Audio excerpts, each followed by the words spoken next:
আসিয়া আর আমাদের মাঝে নেই। এই কিছুক্ষণ আগে সবাইকে না বলে হঠাৎ করে চলে গেলেন আসিয়া। প্রত্যেকটি টিভি চ্যানেলে তাকে নিয়ে নিউজ করা হচ্ছে। আসিয়া, আমরা সবাই তোর কাছে মাপ চাই, আমরা তোরে বাঁচাইতে পারি না। মৃত্যুর পূর্বে আসিয়া বারবার চোখ খুলে কিছু একটা বলতে চেয়েছিল। আসিয়ার সে বলতে না পারা কথাটা হয়তোবার কেউ কোনোদিন বলতে পারবে না। আসিয়া বোঝানোর চেষ্টা করেছিল কি ঘটে গিয়েছিল তার সাথে সেই দিন ঘটনাটা। বোনের বাসায় বেড়াতে যাওয়া আসিয়ার জীবনের সব থেকে বড় কাল হয়ে দাঁড়াবে আসিয়া কোনোদিন চিন্তাও করতে পারেনি। জীবন যুদ্ধের সাথে প্রায় 4 থেকে 5 দিন তিনি লড়াই করেছেন, তবে আসিয়া এই যুদ্ধে বিজয়ী হতে পারেননি। আমার কাছে মনে হচ্ছে আসিয়া চলে যাওয়াই তার জীবনের সব থেকে ভালো হয়েছে। এই নষ্ট পৃথিবীতে বেঁচে থাকার চাইতে পরকালে যাওয়াই সব থেকে উত্তম। আসিয়া মহান আল্লাহ তাআলার কাছে বারবার বলছেন, আল্লাহ তাআলা জান্নাতে আমার জন্য ঘরটি তৈরি করুন, আমি চলে আসছি জান্নাতে। আসিয়া এখনো নাবালক। এই নাবালক শিশুটির জন্য আমরা সবাই দোয়া করি এবং ভিডিওটি তাড়াতাড়ি সবাই শেয়ার করে দিই, যাতে করে সবাই এবার জানতে পারে আসিয়া সত্যি সত্যি আমাদের সবাইকে ছেড়ে চলে গিয়েছে। যদিও এই সোশ্যাল মিডিয়া বারবার আসিয়াকে মেরে ফেলছিল, তারপর আসিয়া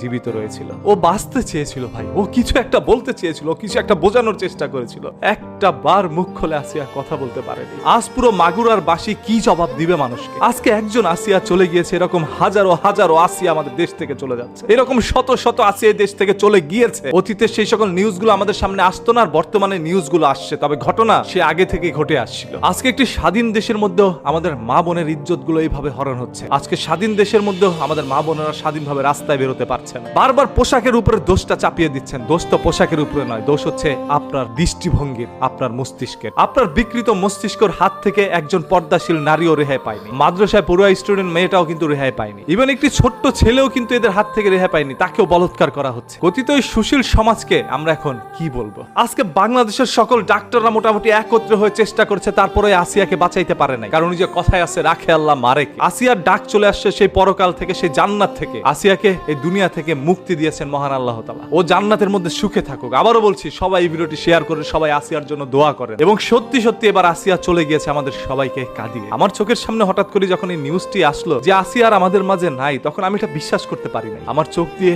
অজস্রী অশ্রু ঝরে গিয়েছিল। সেই ছোট্ট বাচ্চাটাকে আমরা কি বাঁচাইতে পারি না? কি দোষ ছিল ওর? ও তো এখন পর্যন্ত ধর্ষণ কাকে বলে সেটা নিজেই জানে। ওর বোনের বাসায় বেড়াতে গিয়েছিল, এটা কি ওর জীবনের সব থেকে বড় দোষ হয়ে গিয়েছিল? দুলাভাই হচ্ছে বড় ভাইয়ের সমতুল্য। আরে যেখানে বাবার হাত থেকে মেয়েরা রেহাই পায় না, আর সেখানে দুলাভাই তো পরের কথা। তীব্র বিচার চাই, তীব্র নিন্দা জানাই, যথাসম্ভব দ্রুত প্রকাশ্যে যেন ধর্ষকের সাজা হয়, আর যেন কোনো আসিয়ার জীবন এইভাবে না যায়। এই ছোট্ট আসিয়াটা বাঁচার জন্য চিৎকার করছিল, তবে ওর মুখটা বন্ধ করে রাখা হয়েছিল। 2-3টি নর পিচাসের উপরে ঝাঁপিয়ে পড়ে। ঘটনাটি ঘটে যাওয়ার পর এখন দোষারোপ কিন্তু তার বোনের দিকেও যাচ্ছে, কারণ ওর বোনের জবানবন্দিতে একবার এক এক কথা বলছিল উনি। এরকম একটি বড় দুর্ঘটনার পিছনে লুকিয়ে আছে ছোট্ট একটি ঘটনা। দাবার চাল কে দিচ্ছে একটু খুঁজে বের করো। আসিয়া বোন, তুমি ওপারে ভালো থেকো। মহান আল্লাহ তাআলা তোমাকে জান্নাতুল ফেরদৌস দান করুক। সবাই একবার কমেন্টে